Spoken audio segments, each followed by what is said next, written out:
마이쩌우는 베트남 북부 화빈성에 위치한 한적하고 평화로운 시골 마을로 닌빈에서는 베트남 북부 내륙을 동쪽에서 서쪽으로 횡단하며 이동할 수 있다. 두 지역은 직선 거리는 150km 정도지만 산악 지형과 도로 사정으로 인해 약 6시간이 소요된다. 상업화되지 않은 시골 풍경을 경험하고 싶은 여행자, 트레킹이나 자전거를 즐기려는 여행자, 농촌의 느림과 자연을 경험하려는 여행자, 민박을 통해 현지 음식이나 전통 문화를 체험하고픈 여행자들이 찾는 지역으로 조용하고 여유로운 분위기를 선호하는 5, 60대 중장년층이나 가족 단위의 휴양지로 적합하다. 닌빈에서 사흘을 머물다가 새삼 마이쩌우로 이동한 것은 나름대로 이유가 있었다. 원래 하장루프 여행을 마치고 남는 시간을 하노이, 사파, 그리고 마이쩌우를 돌아볼 계획이었으나 지속적으로 비가 추적거리니 계획을 변경하여 마이쩌우에서 머물며 이번 여행의 주 목적지인 하장 지역에 비가 그치기를 기다리기로 했다. 오토바이에 대한 심화학습을 겸하고 싶은 심리도 작용했던 터이다. 닌빈에서 6시간 동안 미니버스를 타고 저녁 늦게 도착한 마이쩌우는 조용한 시골 그 자체였다.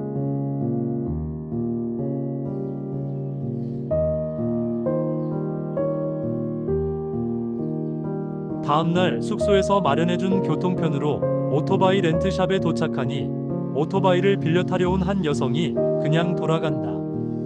나중에 안 일이지만 렌트를 거절당했다고 한다. 렌트샵에서는 닌빈에서 경험한 것보다는 용량이 큰 오토바이를 운전해보라고 한다. 오토바이를 주체할 수 없거나 시동을 걸지 못하거나 넘어지지는 않았지만 익숙하게 다루지 못하는 모습을 보면서 정중하게 렌트를 거절한다. 내가 여러 가지 이유를 들어 예를 들어 닌빈에서 3일 동안 렌트해서 탔던 경험을 이야기해도 통하지 않는다. 자기네들은 돈을 받고 빌려주면 되지만 오토바이를 빌리는 사람은 목숨이 걸린 일이다. 산악지형이 많고 이곳을 통과하는 차량이 많아 위험한 지역이니 숙련자가 아니면 운전하기 위험한 지역이다. 얼마 전 한국인 부부가 커다란 사고를 냈다. 라는 이유를 들어 지속적으로 렌트를 부탁하는 내 제안을 거절한다. 종국에는 혹시 사고가 나면 공안으로부터 렌트 사업 자체를 제재받을 수 있다는 말에 더 이상 고집을 피울 수가 없었다.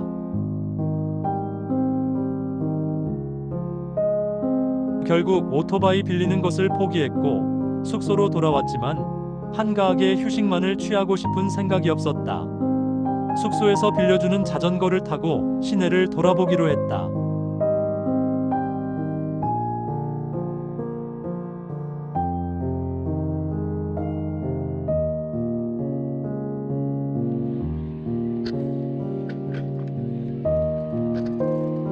마오쩌이에서는 자전거로 주변을 돌아볼 수 있는 데이 투어를 진행하고 있다. 안내자는 이곳에서 볼만한 그리고 안전한 길을 안내하며 진행하는 프로그램으로 주로 나이 든 사람들이나 느린 여행을 하고 싶은 사람들이 참여자의 대부분이다. 그렇게 하루를 보내고 있자니 날씨도 어느 정도 개이고 휴양을 목적으로 이곳에 온 것이 아니다 보니 하장으로 출발하는 것이 맞다고 판단하여 하노이에서 1박을 하고 침대 버스를 타고 하장으로 갔다.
하장을 가기 위해 잠시 경유한 하노이에서의 관광은 다음을 기약하며 현금 인출을 하고 호안키엠 호수에서 산책을 하고 2016년 오바마 대통령이 베트남 국빈 방문 시 들렀던 분짜 흐엉니엔 식당에서 분짜 냄꾸원 하노이 맥주가 제공되는 오바마 세트를 먹어보기도 했다.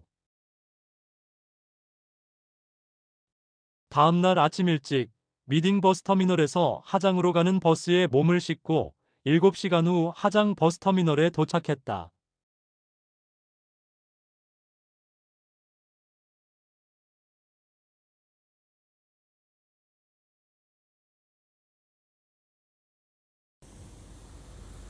사전에 얻은 정보로 오토바이 렌트 시 운전 수업을 무료로 받을 수 있는 옵션이 부여된다는 봉 호스텔로 갔다.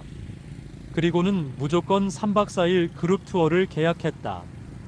계약에 앞서 이런저런 생각을 하지 못했던 이유는 마이저우에서 오토바이 렌트를 거절당하고 나니 출발 전 오토바이 클래스를 운영한다는 말만 듣고 서둘러 계약을 했던 것이다. 물론 나는 현지 드라이버가 나를 태워주는 방식의 이지라이더가 아닌 내가 직접 운전을 하는 셀프 드라이브를 하겠다고 했다. 계약을 마친 후 무료로 제공하는 도미토리 침대까지 배정받고 잠시 생각을 해보니 셀프 드라이브도 투어 그룹과 함께 움직여야 하는지에 대한 의문이 생겼다.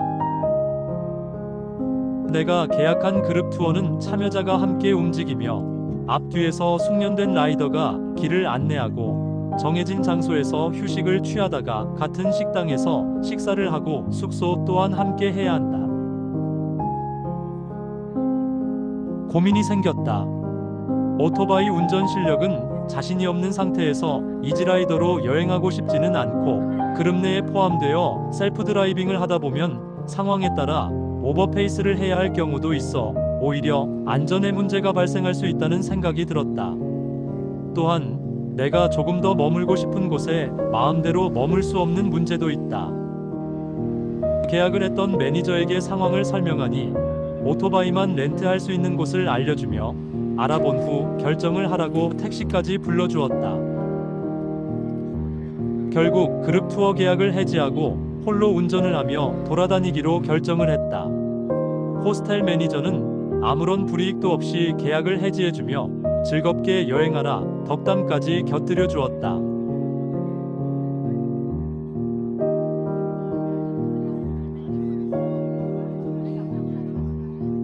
오디세이 호스텔에서 렌트한 오토바이는 닌빈에서 운전을 하던 오토바이와 유사한 혼다 블레이드로서 세미 오토매틱이며 배기량은 110cc이다.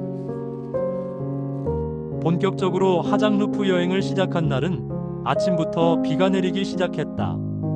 호스텔 측에서 오토바이에 짐 묶는 법까지 알려주며 안전운전을 기원했다. 3박 4일 렌트를 했지만 혹시 연장이 필요하다면 전화나 문자로 연락만 하면 된다고 했다. 한국에서 준비해간 우의를 입고 하장 출발점에 도착하니 50대 정도의 남자 두 분이 사진을 찍고 있었다.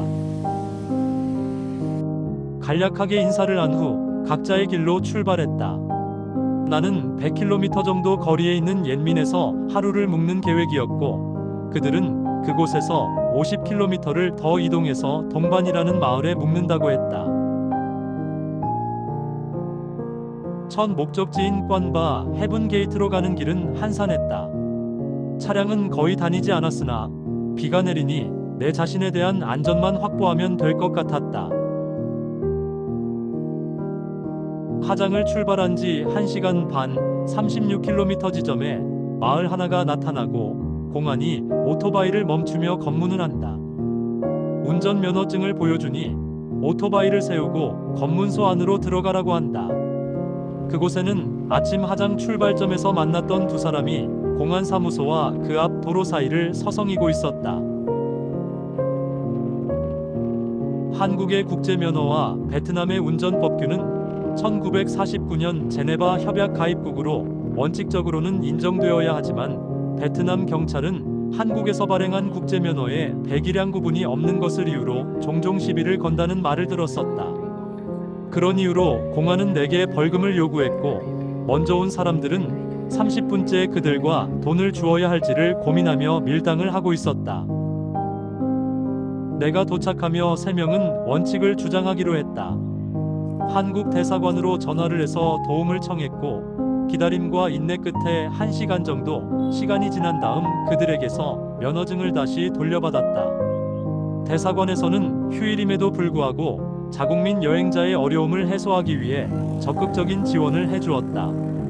관련된 문서를 전달해 주었고, 공안과 통화를 하려 했으나 공안들은 대사관과의 통화를 거절하며 불쾌하고 퉁명스런 표정으로 우리를 대했다. 그 사이에 포르투갈에서 온 오토바이 여행자는 100불에 상당하는 벌금을 지불하며 그곳을 빠져나갔다.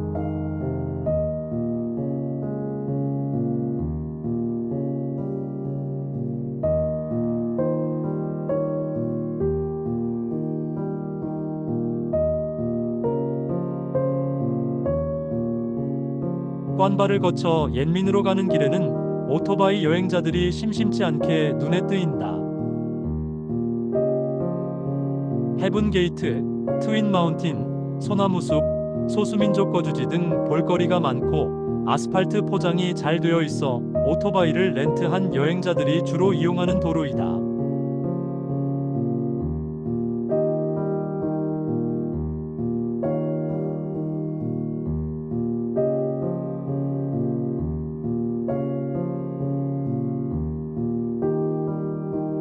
옌민에서 소수민족이 운영하는 홈스테이에 머물 계획이었으나 영어는 물론이고 번역기를 사용하면서도 대화가 잘 되지 않아 할 수 없이 시내의 모텔에서 하장루프 첫날의 여장을 풀었다.